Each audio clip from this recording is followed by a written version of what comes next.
Now, some men are just deadbeat dads. They really are. Yeah, I'm not justifying. But majority of the time, and I said this before, is men typically don't give up on children, but they do give up on co-parenting if the wife is too difficult. That happens a lot. When there's some mothers who make even seeing the child a headache and really, really drive that man away, he ends up giving up on the children.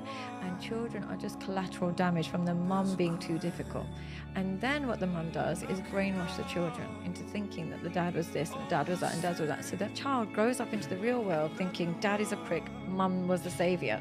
But what they don't realize is when you start thinking 50% of you is horrible, you internalize the damage. You think 50% of you is unlovable and your mum hates 50% of you. So damaging. This is where it really triggered me.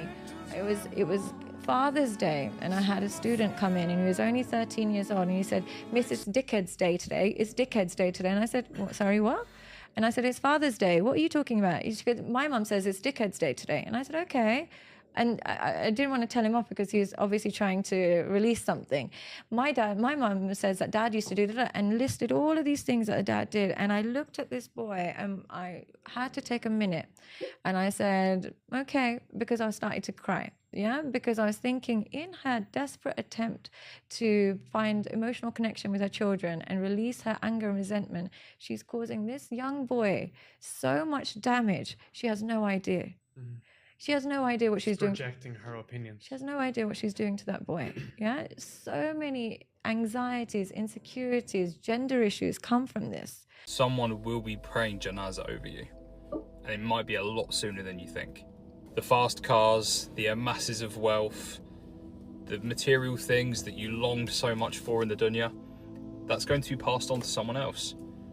By that stage, all we have is our sajdas, our du'as that we made, our deeds that we did, the amount that we gave to charity. Those are the only things that we have at that stage. And yet so many of us are just focused on what we have right now in this moment, despite what we're actually aiming for.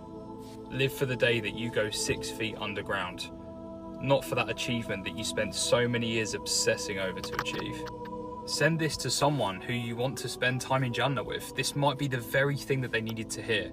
May Allah make things easier for us all in prioritizing the right things, finally.